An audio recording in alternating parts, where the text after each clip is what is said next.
Hello and welcome to another Fat Cat Detective Agency video. You join me here in a bit of a more exotic location than my usual office in Devon.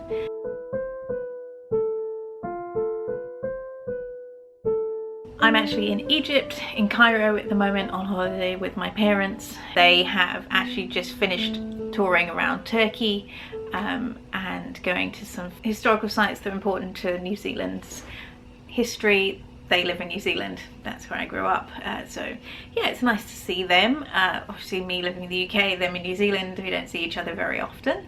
And so I decided to join them in Cairo for this leg of the trip, and the book I have decided to read is Death Comes as the End by Agatha Christie. It's actually set in ancient Egypt. I know a few people have done along with me, murder mysteries for Death on the Nile. I haven't seen anyone do Death Comes as the End yet. And yeah, I thought it was a bit interesting, a bit different for it to be in ancient Egypt rather than her more traditional 1920s settings. Before I get into the little synopsis of the book, I just want to address the elephant in the room. Yes, it is weird to be travelling in the Middle East at this particular point in history. Hopefully, if you're watching this very far in the future, it's all been peacefully resolved. But at the moment, there is... I mean, to call it a war makes it sound far more two-sided and even than it actually is. Let's say there's a conflict going on in Gaza at the moment, and Egypt does share a border with Gaza. So yeah, it feels a bit strange to be travelling at the moment in this area of the world. If we'd been going to Israel, I would have cancelled, obviously. And I was a bit in kind of two minds about Egypt, I wasn't sure. But the Foreign Office says it's fine. We booked this like a year ago. Obviously the tourism companies all want us to keep carrying on as normal. And the Foreign Office says it's fine to travel in Egypt as long as you stick like along the Nile, basically, and stay away from Gaza. So it's actually my 4th or 5th time traveling in the Middle East. I really love elements of this culture, so like the hospitality, the food, the historic sites. The weather is obviously much better than the UK at the moment. If you watch my previous video during Storm Kieran, yes, it is completely different here. It's like 29 or 30 degrees Celsius, I think, during the day. Pleasantly hot. And everyone has been really lovely and friendly so far. I mean, I've only been here one day, but it's all good. The only thing I've seen so far to do with the conflict in Gaza is that there was extra police presence around the synagogue in Cairo. Not to the point where they're like patrolling or doing anything very active. They just had like a couple of patrol cars outside set up. I think it's more of a deterrent just to stop anyone doing anything that they might regret. So, Death Comes as the End. So I started reading it on the plane, actually. So I am about 20% of the way in, even though I haven't done any reading today. Murder, 4,000 years ago. Seeking peace after her husband's death, Renisem returns to her father's house on the banks of the Nile. But beneath the calm surface of his prosperous household lurk greed, lust and hate. And with the arrival of the arrogant concubine, Nofret, the family's passions explode in murder. During her author's note at the beginning of the book, she made an interesting point in that the events and the character types of this story aren't specifically Egyptian. They are just general types of personalities and types of people, and the events of the murder itself isn't specifically Egyptian. It's just that she chose to set it in ancient Egypt. Both place and time are incidental to the story. Any other place at any other time would have served as well, but it so happened that the inspiration of both characters and plot was derived from 2 or 3 Egyptian letters found about 20 years ago by the Egyptian expedition of the Metropolitan Museum of Art, New York, and a rock tomb opposite Luxor, and translated by Professor Batiscombe Gunn in the museum's bulletin. The action of this book takes place on the west bank of the Nile at Thebes in Egypt about 2000 BC. It's hard to describe how weird it is reading this book, which is so clearly not specialised.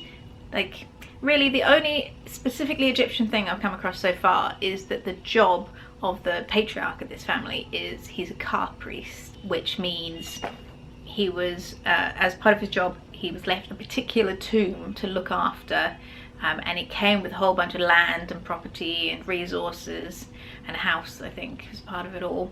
Part of this bequeathed by a rich person who died. And so he gets to have this estate and all this, which is, you know, quite prosperous and wealthy, in exchange for looking after the tomb of this guy who died well before the events of the story. So he does the particular prayers and, you know, makes the offerings, burns the incense, that kind of thing. So that is the only thing I've encountered so far which relates very specifically to the setting and the time that this is set in. Everything else, you could transplant these people and pop them in any civilization at any time and it would be believable. So yes, it's very much a family drama at the moment, following this one quite high-ranking family who have an estate on the river Nile banks, and it's the generations of that family. There's 4 that I mentioned so far. I'll go through them all. So there is the patriarch of the family is called Imhotep. He's the priest that I mentioned, and he is very much a bit of a micromanager. Anytime he goes away, he writes very specific instructions for like how the estate is to be looked after whilst he's away, what decisions to do, you know, what to sell, and to sell them for this amount. And even whilst he is away, he then writes further instruction letters, basically just like making sure everything is run exactly how he wants. He does provide for his entire family through this estate, and he doesn't let them forget it. Like, he is constantly being like, I put the clothes on your back, I provide a house over your head, you know, everything, all your luxuries are down to my hard work. But he also doesn't give anyone else an opportunity to work hard or prove themselves, because he's so hands-on. And then he has his mum who lives in the house with them all. Her name's Essa. She's a pretty typical little old lady, you know, she's got her fingers in lots of pies. She kind of sees what's going on and manages and, you know, knows everything about the household, but she's a little wizened old lady, and so she doesn't have implicit power herself. And then Imhotep has 4 kids, adult kids. So the oldest, oh, I should say, I'm going to mispronounce all of their names. Don't listen to me too carefully. I don't speak ancient Egyptian, and I haven't heard most of these names said. If, you know, a tour guide mentions a particular name later on, I'll correct myself, but for the time being, bear with me. So yeah, the oldest child is a man called Yamos. He is very diligent, very dogged, like does the work, puts in the time, but he has no initiative. He has, you know, he doesn't have that spark. He follows his father's instructions very carefully, but he doesn't have that kind of snap to it kind of ability to make his own decisions, possibly because his father's just like been leaning over his shoulder all his life, but that's how he is. He is the manager of the estate whilst his father is away, so he's the one following all these instructions that Imhotep leaves, but he is not legally recognized as being a partner in the estate kind of legal entity and financials and that kind of thing. So he's basically like a member of staff, even though he's the eldest son. He's married to Satipi. She is the typical, like, it's like overbearing wife, and like she's forever trying to get Yamos to stand up for himself and ask his father to make him a legal partner in the estate and recognize all the hard work he's put in and recognize that he's the heir to this estate and all the resources and stuff that goes along with it. So she's a bit overbearing, and Yamos is very much like, oh, please stop nagging me. You know, I promise I'll talk to my father. And then she's like, oh, are you actually going to, or are you just going to be like squeak like a mouse and not stand up for yourself and be a man, that kind of thing. Then the second eldest son is Sobek. He's much more cavalier, more of a go-getter, like doesn't necessarily follow the instructions their father leaves, you know, tries to make his own decisions, forge his own path, not necessarily successfully. Sometimes the decisions he makes are not the right one, but he sees it it's more important that he at least makes an effort and like has the initiative and has the gumption. He doesn't recognize that he's maybe not a very good businessman. He is married to Kite. She is described as just being like a mum. Like, she's very involved in her children and they're what's the most important to her, and you know, she'll be listening to her husband talking about his issues with his family and she's like, yes dear, yes dear, yes dear, whatever you say dear, because she's just so focused on the kids. Then we get to the only daughter of Imhotep. She, I think, might be taking the role of the detective in this story. We're not at the point of the murder happening yet, but she's one of the main characters you get sort of point of view from.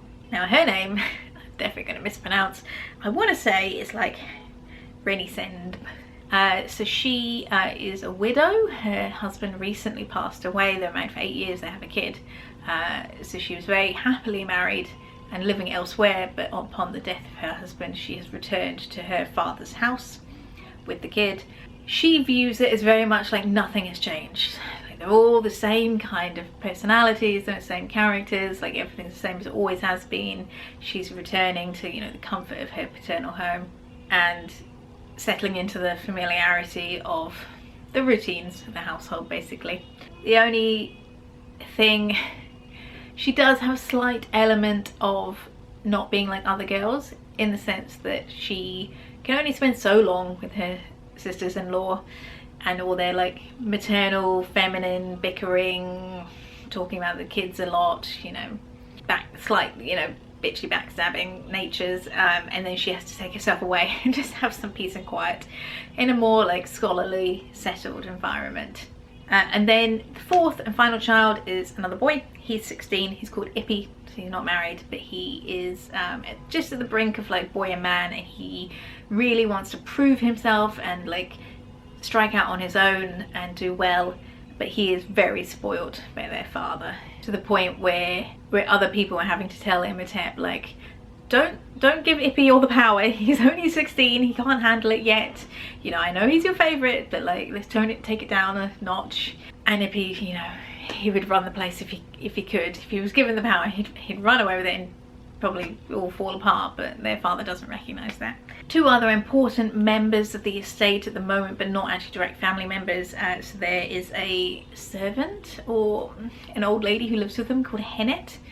She is super meddling and gossipy and like the kind of character who would like linger in a hallway outside a door in order to eavesdrop, and then she'll take little bits of information and share it selectively in order to achieve a certain end. So manipulative in that way. Imhotep doesn't recognise that about her, he just views her as a very loyal servant. I think she had some connection to his late wife. Oh yeah, he's a widower, important. So yeah, she's the little gossipy mouse going around the house. And then there's Hori, who is a scribe. He is in charge of all the document keeping for the estate, all the transaction records, that kind of thing. So he's very trusted and he's been there a long time looking after everything, but he kind of works in conjunction with Yamos to run the place when Imhotep's not there. I think they have some more lands or estates in another part of the country. They keep saying he has to go up north to like check on his holdings there. So that's why Imhotep is a bit backwards and forwards between these different estates and has to have people to manage the place when he's not there, or just to follow his instructions basically. So the events, the tension of the story really kicks off when Imhotep comes back from the north and he brings with him his new concubine. She is much younger than him, she's 19, so I think possibly even slightly younger than his daughter Renisem. She's very beautiful, he's bought her all sorts of jewels and clothes and, you know, spoiled her, and he's installing her as his concubine in the house with his family, and particularly within the women's quarters. He wants all the women of his household to like welcome her and treat her well, and they are not happy about it. They think she's stuck up and arrogant, and you know, that she's just a pretty face and she's somehow manipulating, Imhotep in order to, you know, buy her more jewels and stuff like that. It was, you know, money that could be spent on the estate and, you know, for all of their welfare. She's also not very maternal at the moment. There was a scene where she and Imhotep were like trying to relax by the lake, and the kids were playing around the lake, making a lot of noise, as kids do, and she kind of manipulated him in order to make him tell his daughter-in-law Kite to like take the kids away because they're being too noisy.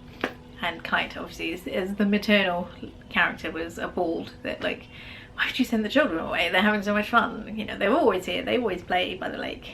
So the concubine is called Nofret.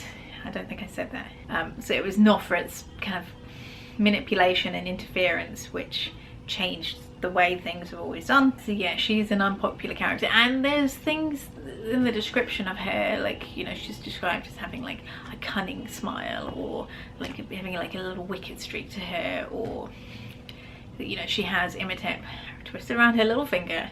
So it'll be interesting to see. The cover of the book does have a beautiful young woman lying, looking dead. So maybe it's Nofret who's killed, but nothing's happened yet. Now things are progressing plot-wise because Imhotep has been recalled to his estate in the north. It's something to do with an embezzlement or something like that he has to be there to discipline and manage. So he's leaving Nofret behind with the family in the southern estate. There were several people like his mother Essa who were kind of talking to Nofret and trying to like encourage her to go north with him, and like, don't you want to stay with Imhotep? You'd be so much happier in the north, you know, that's where your family is, like, please leave. And Nofret, for reasons that haven't been examined yet, was very much like, no, I want to stay in the south. So goodness knows what she's up to. Yes, we're through the first season and onto winter. We shall see if somebody's about to be murdered. So it's now several days later. I'm actually no longer in Cairo. We have now moved on to Aswan. We've done a whole bunch of touristy things, went to the pyramids, saw the Sphinx, it was great. Half cat, half human, what's not to love? And we went to the Cairo Museum. Interestingly for me, if for no one else, there was some statues, well, there were lots of statues in the Cairo Museum, but one of them was of Pharaoh's brother and sister-in-law. And the woman in the statues is called Nofret, and she's portrayed as a beautiful young woman. And I thought, oh, I wonder if that's where Agatha got the name from. So I am at least pronouncing Nofret correctly, if probably none of the others. And we also went to several burial chambers and tombs, and obviously the tomb is an important location in this story, with Imhotep being a car priest and their whole lives and livelihood needing this tomb. So I took what I hope will be the cover photo for this video inside of one of the tombs. So I propped a book on top of one of the ledges inside the tomb, and it had amazing hieroglyphs all around. They're actually coloured, still retain their colour, as a lot have faded over the time. But this was a particularly well preserved tomb, so that's why I went down. That particular one was in Saqqara, so it's not near the Great Pyramids. It's an older archaeological site, which is there is one pyramid there, but it's stepped, so it's much older than the kind of more smooth-sided, ginormous pyramids. And there was a lot of just general tombs for like important members of the aristocracy and like viziers and, you know, people like that. They'd actually, it was interesting, all those tombs had been robbed by grave robbers back in the day. And the guy, I asked the guide, where are the mummies now? Are they in a museum? And she's like, no, no one knows. Oh, okay, great. So yeah, the holiday was off to a good start for those couple of days in Cairo, and then we flew to Aswan. The flight did start to make me feel a bit ill, and then I thought I recovered, but on the boat out to one of the temples that's on an island, like the fumes of the petrol from the motor started to make me feel really queasy. And then we're just out on this island, this temple that's very exposed, and it was extremely hot and bright. We're in winter. Just started to feel a bit ill throughout the day, so not feeling so great at the moment. Paracetamol is keeping me on an even keel, but I didn't go to Abu Simbel with my parents today because I feel fine when I'm on land, but when we were in the van going to the airport, I just started to feel really ill, even from the motion sickness of just a car. And I thought, if I get on a plane will be a bad time for me and everybody around me. I'm now actually on our cruise ship. So instead of going with my parents, the van took me back to Aswan Centre, and the cruise company were very nice to let me just stay in the lounge this morning, and they've let me come up to my room early. Our tour guide from the city centre actually came and met me in the lounge and just like checked up on me, so it was really nice of him. And turns out he has read Death Comes as the End. I think he's got a few of the Agatha Christie books, but he was admiring this edition because he's like, oh, I've got a much newer edition, but I like to look at that one. I'm now about halfway along and the murder has happened, and I was talking to Hassan, our guide, and I was like, oh, the murder's only just happened, don't tell me what happened. You know, we were joking about it. And he reminded me actually that there's a hotel here in Aswan called the Old Cataract Hotel, where Agatha Christie stayed while she was here, and part of Death on the Nile is set at that hotel. So I'm hoping when my parents get back from their morning tour, we can go there for like afternoon tea or maybe dinner. We've got free time this afternoon, so we've got a variety of options of what we can do. For me, it's sitting here and reading and eating very small amounts of food to just like tie me over. So yeah, anyway, enough about my holiday, back to the book.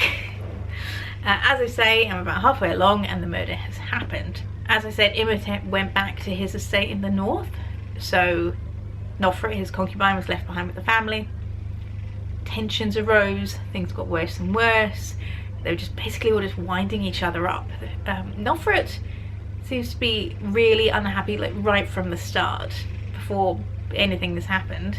She's just like she was a deeply unhappy person, and consequently she took it out on the family members by like sniping and like talking about each other, and just, you know, when someone can insult you in such a particular specific way that it really highlights your insecurities, that's what she was doing to each of the family members with their insecurities, and sort of showing them up in their sort of weakest way.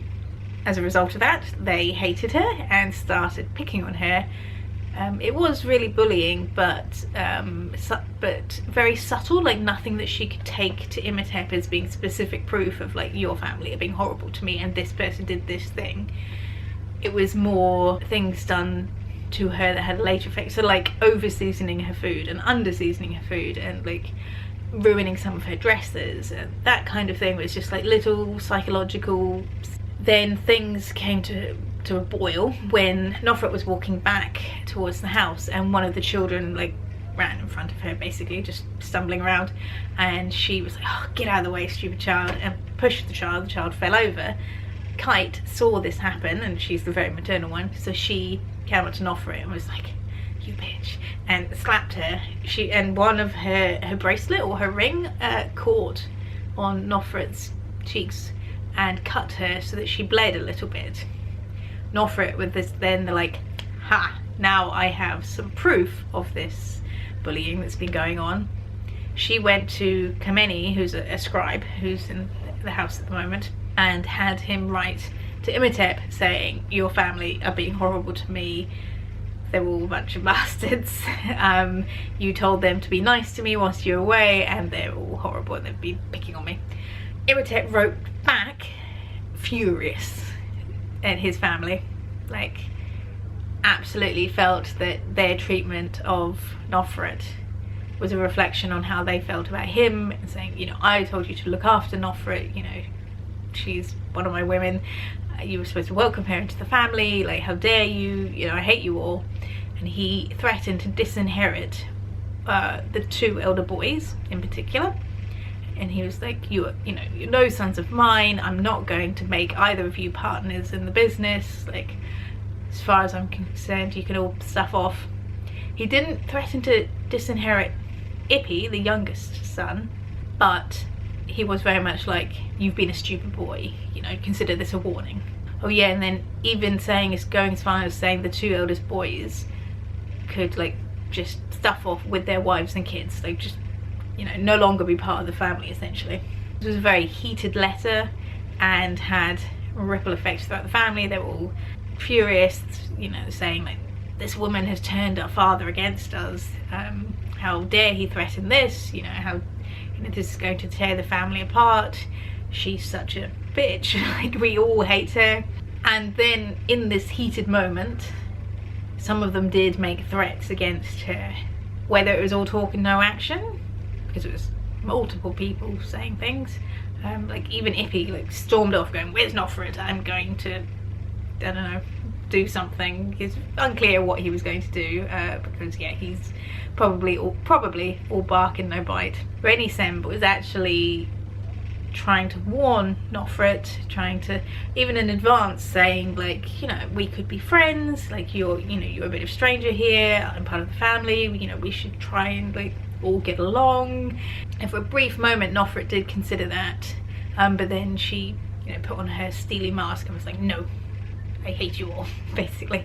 After this, the letter from Imhotep arrived, Renny Semb tried to find Nofret and be like, warn her that the family were furious at her. Nofret doesn't seem to care though that they're all furious at her. Like, she's just said, no, this is the consequence of your actions, you were horrible, this is how it is. And then the next day everything goes wrong. Renny Semb is walking from the house to the tomb, and she actually notes that there are very few people around in the house. She's like, where is everybody? Her grandmother's there, and with her few of her servants, and she's there, but she can't see anyone else. So she heads towards the tomb, and she encounters Satapi on the way, and Satapi's very distressed and kind of a bit shaken and acting a bit weird, and tries to convince Renny Semb to come back to the house with her, being like, no, you don't want to go that way.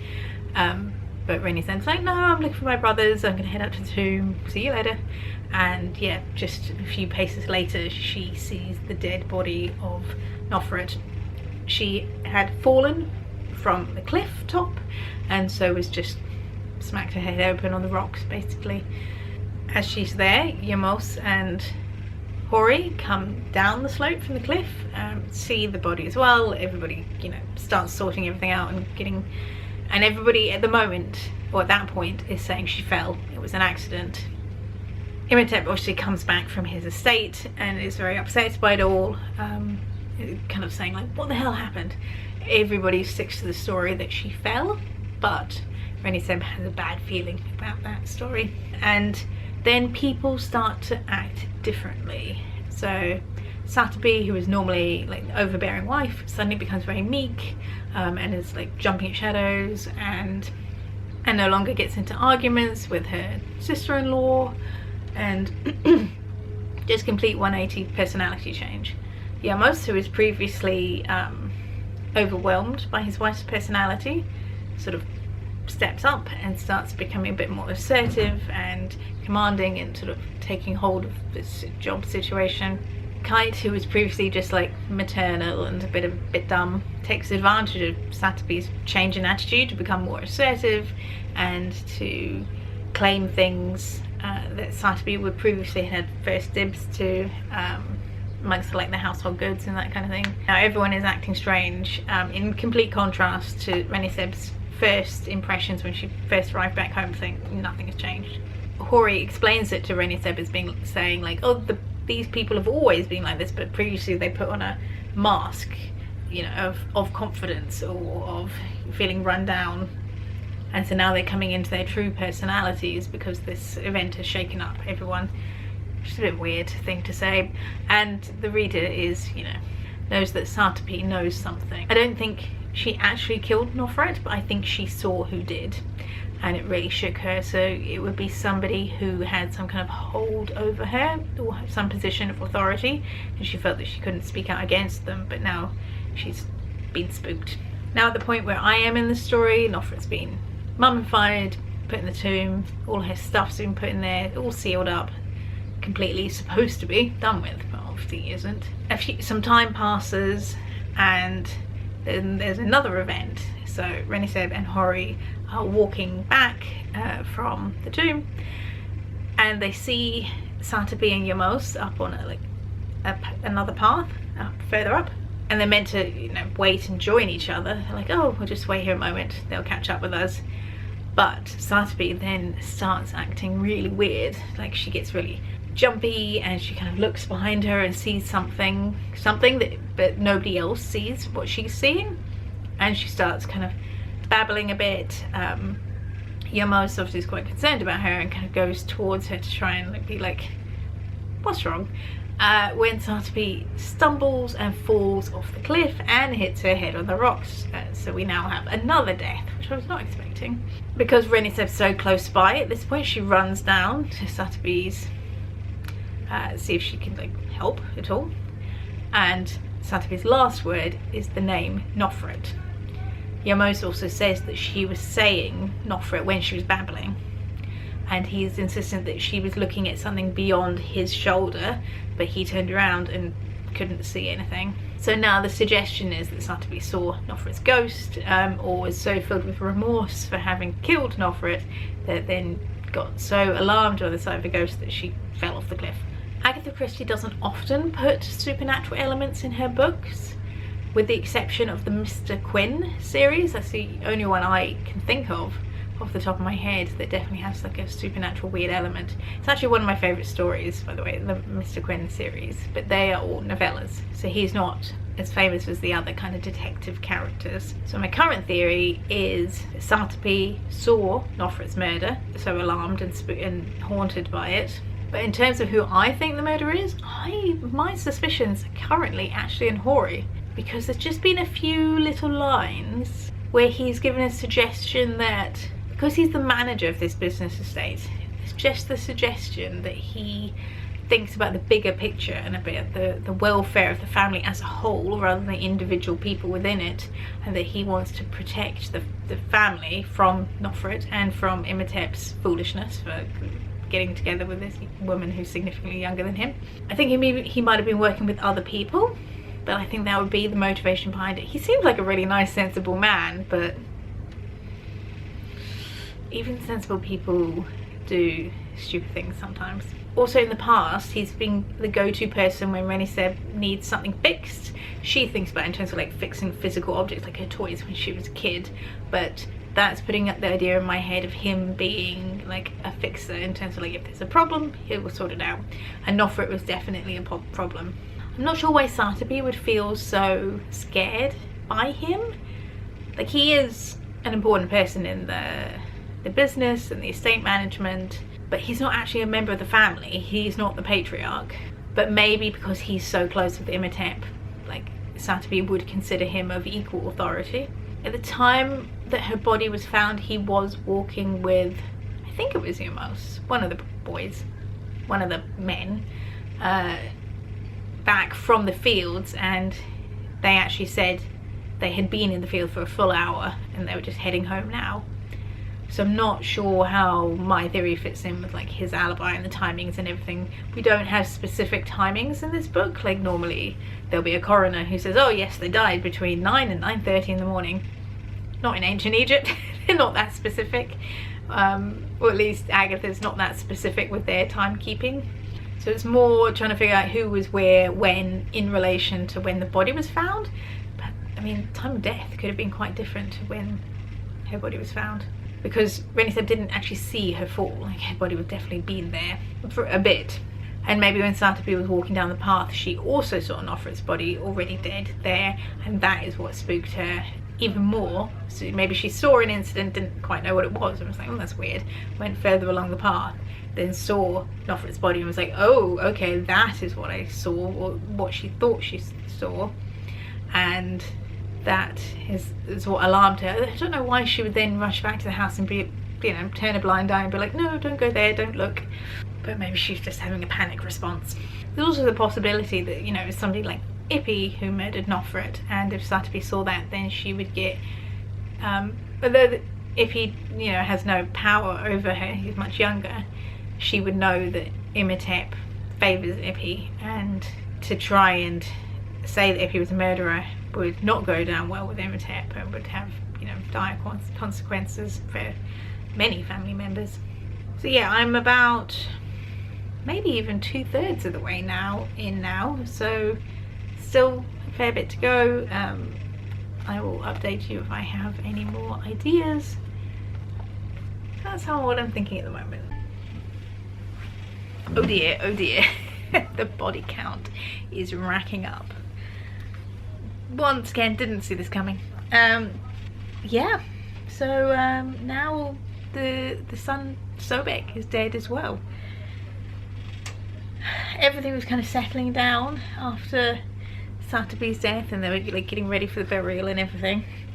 And as part of Imhotep, you know, sorting things out, he decided, after all, he was going to draw up association documents for his 2 eldest sons. He was going to include all 3 originally, but his mother Essa said, if he's a bit young, don't include him because he hasn't yet earned sort of equal authority to everybody else. So yeah, Imhotep associated the 2 elder boys, Yamos and Sobek. They got it all signed and everything, and they were celebrating.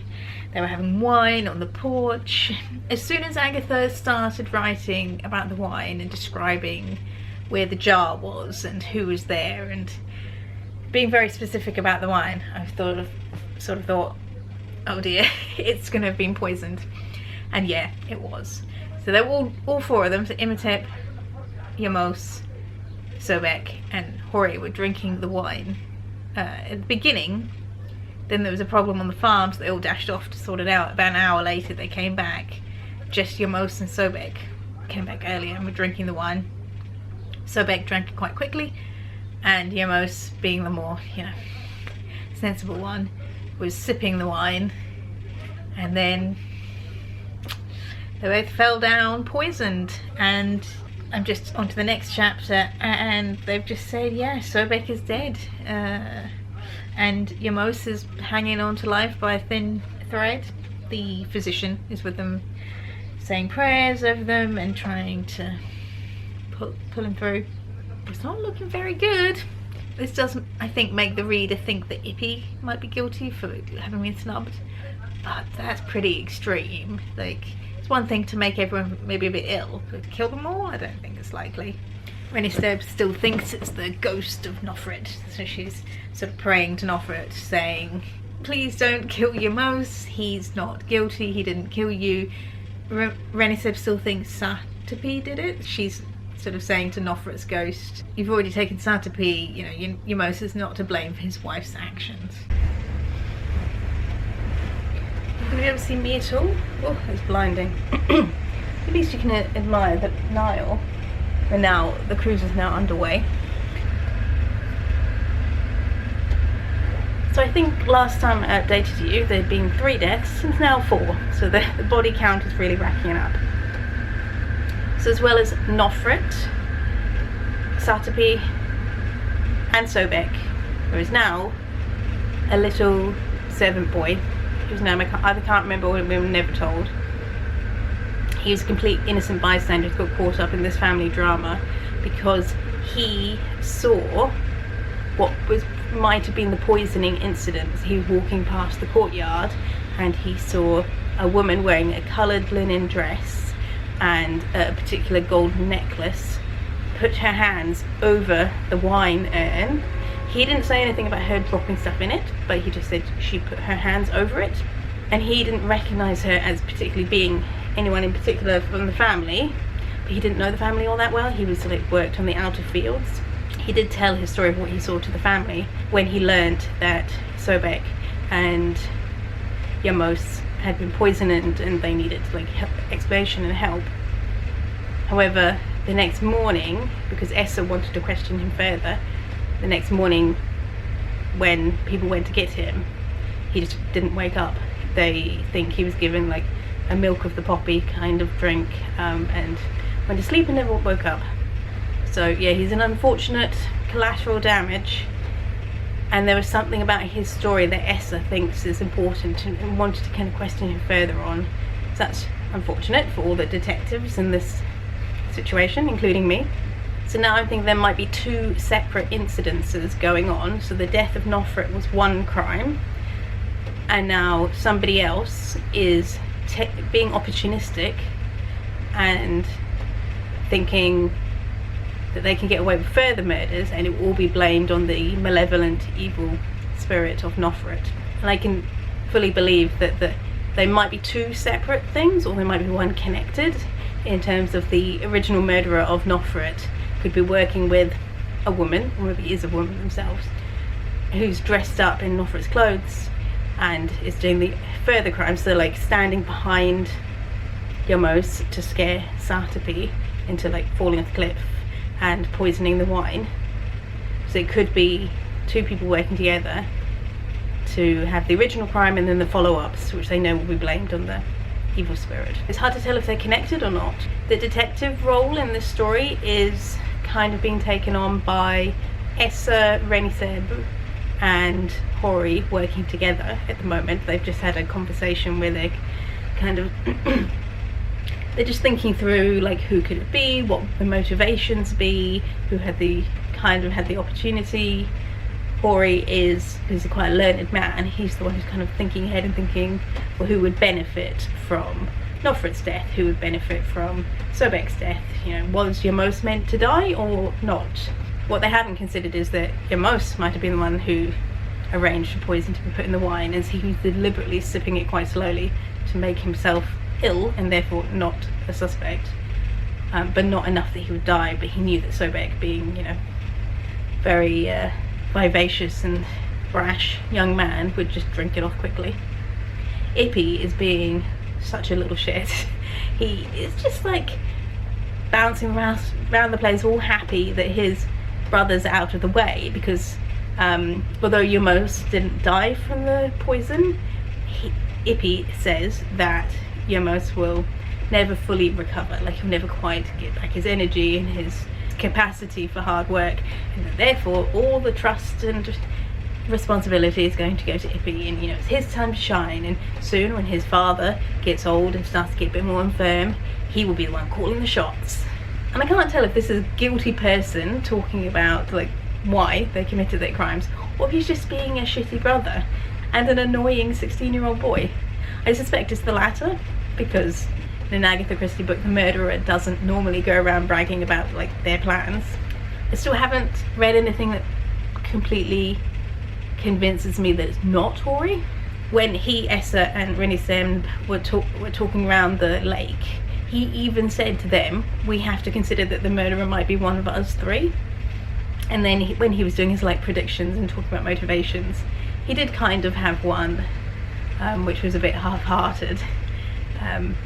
It didn't quite line up what I'm thinking his motivations might be, but you know, if he is guilty, of course he'll say something that isn't directly pointing to him. So I'm actually much further along the road. I'd say I'm about 80% of the way through. Without like a strong detective character, I don't know at what point the big reveal will be. Like, there's no Poirot to gather everyone in the drawing room and sit them around the table and talk through what his little grey cells determined.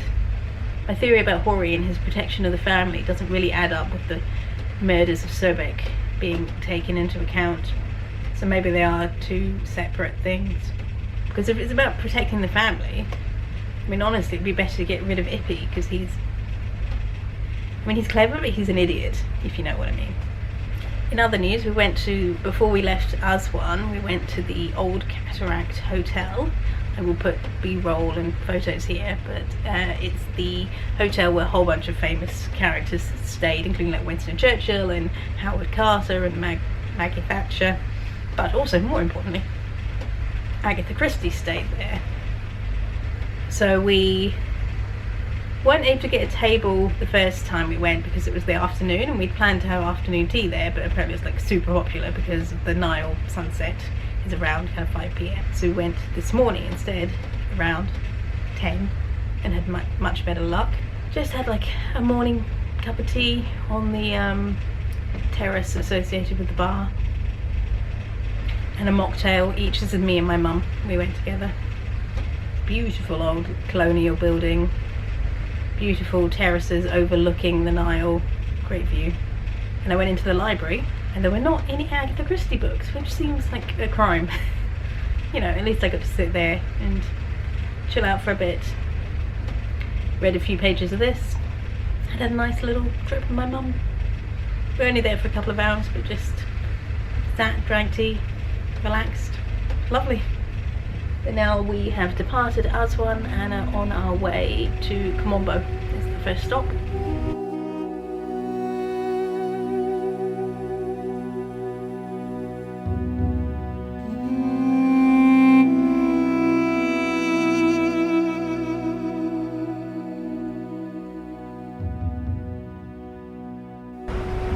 gonna have to put my sunglasses on because I don't want to be in silhouette, but I also don't want to be blinded.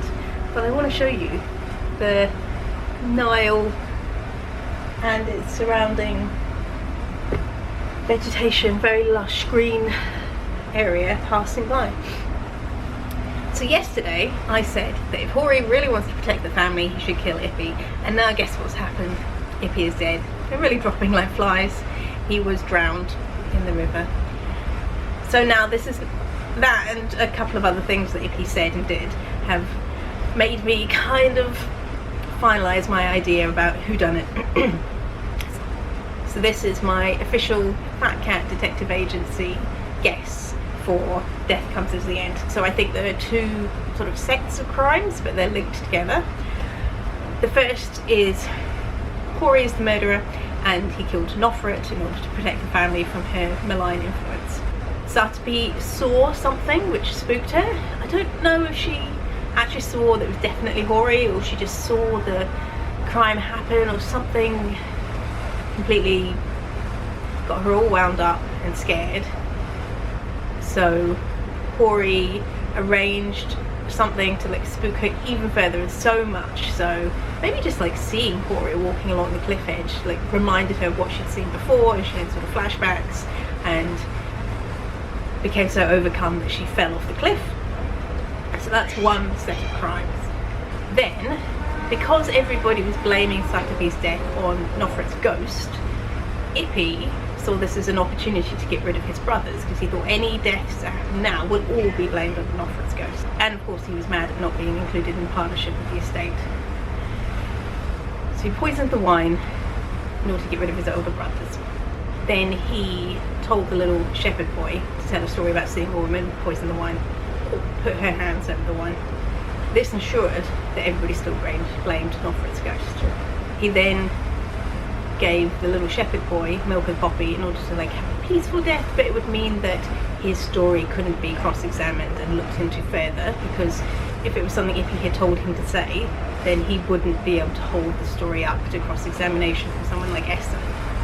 Then, when Yamos didn't die from the initial poisoning, he gave Yamos small amounts of a different type of poison in his food, which meant that the poison tasters never got ill themselves because they were only eating one dish occasionally, but because Yamos was constantly having a small intake of this poison, he never recovered his strength from the initial poisoning and probably would have died eventually. This plan was all foiled by Hori, who figured out what Ippy was up to.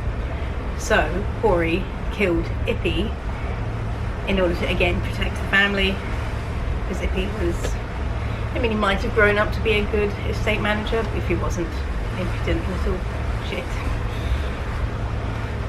So 5 deaths total, 3 from Hori, 2 from Ippy, and sort of interconnected crimes. According to Storygraph, I'm 82% of the way in, but I mean, looking at the pages, it looks like I'm further than that.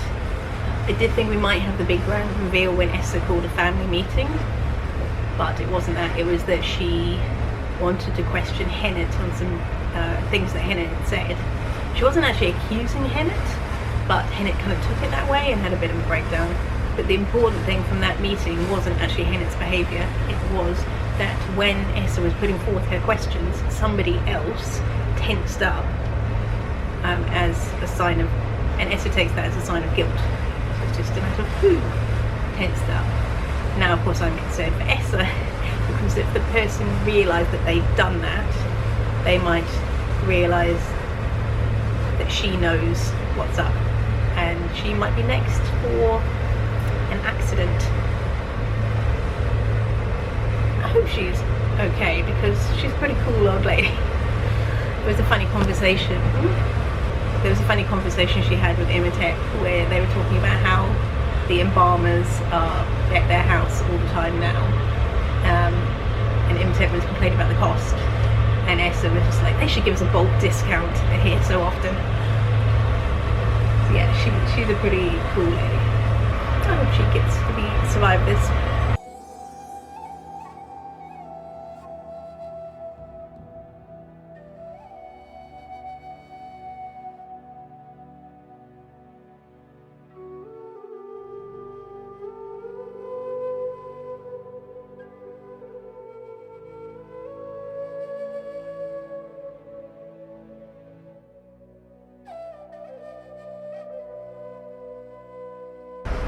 This is looking good for me. Essa is stressing to Imhotep that it is important that Reniseb marry Kameni, not Hori. So maybe we're on the same lines. I was right. Essa is dead. I'm on the final chapter and I've only got about 10 minutes of my SD card left. Hopefully I can finish it in time. There's been another death. Again. It's Hennet. So she was smothered with linen sheets in the sheet cupboard. If it is Hori and he's doing all this to protect the family, I think he, like many of the others, are just losing their marbles. They're yeah, Imhotep is like a shadow of himself. Reniseb is, you know, being paranoid about everyone. Kite has kind of shown her true colours and that she never really loved Sobek, and she kind of saw him as a means of providing her with children, and she views all men as being like wastrels. And there was a great line, she said they should just breed and then die young, and that's all men were good for. Which is interesting considering she has 2 male children. Final chapter. And we're just waiting to go through some locks near Esna at the moment. I wonder if you'll be able to hear in the background all the hawkers on boats. They have little boats and they kind of pull up beside the cruise ships and try and sell people scarves by throwing. They put them in a plastic bag and then throwing the bag up to the people on their like balconies and the sun deck, and then people have to put the money in the plastic bag and try and chuck it back down. I've seen at least one plastic bag end up in the water. But I guess they're used to it. Okay. God damn it. It's not Hori, it's Yamos.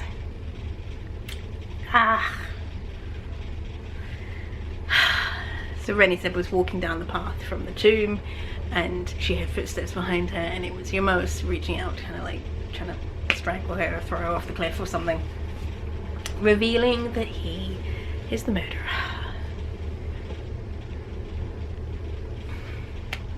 Ah, that's annoying. So it's right that he was faking his illness from the poison, even faking the weakness after the poison, which Hori, the detective, took as a sign of his guilt, because the doctor had said that Yamos would make a full recovery, and so when he didn't, Hori was a bit like, what's going on here? And when Satapi died, she wasn't looking behind Yamos, she was looking at Yamos himself, and he wasn't reaching out to try and help her, he was reaching out to threaten her. I was right that, you know, she did see the crime and that's what spooked her and made her act so strange, but because it was her husband, it spooked her in the sense of she became much more submissive and scared of him. He was just going mad, living under the yoke of all this pressure, and you know, his father not respecting him, and his wife being too overbearing, and his brothers being his brothers, and he let it all fester inside of him, and then it all came out when Nofret was, you know, the catalyst to get everything started. And once he realised that Satapi would not respect him, but just like be kinder and gentler to him once she saw that he was capable of murder, then that encouraged him to keep going, and yeah, and he was losing his mind, and the evil was kind of taking over his brain. And the romance at the end is actually Reniseb and Hori get together, so she doesn't marry Kameni. Another failure. This is so frustrating. I promise you, I have been able to solve detective mysteries in the past, just not when I'm filming them, apparently.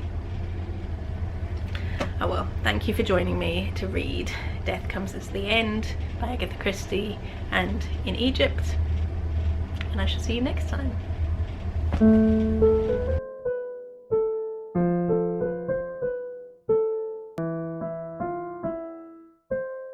is the little PS at the end. So I was looking up Death Comes as the End on Wikipedia. There's a few things I wanted to look up, but there's 3 interesting points from this article. The first is that there's no adaptation for this, which is unusual for a Christie novel. Second thing, what I wanted to know was, in her introduction, Christie said that this whole book was based on a series of letters that had been translated by an archaeologist. There are letters mentioned in the book, and I thought maybe it's one of the initial letters that Imhotep sends to his sons, where he's giving very specific instructions on how he wants the estate managed, to the point of being like overbearing and fussy. But it's not actually those letters that inspired it, it's the later ones where the father is writing to his family saying that their treatment of his concubine is terrible. So that's what inspired the story. And the final point that I wanted to tell you is, I'll just read it straight out from Wikipedia. So the suggestion to base the story on was from an Egyptologist friend of hers. He also assisted Christie with details of daily household life in Egypt 4,000 years ago. In addition, he made forceful suggestions to Christie to change the ending of the book. This she did, but regretted the fact afterwards, feeling that her unpublished ending was better. I wonder if the original ending had Hori being the killer. I mean, there are not many characters left at the end of the story, so yeah. Interesting.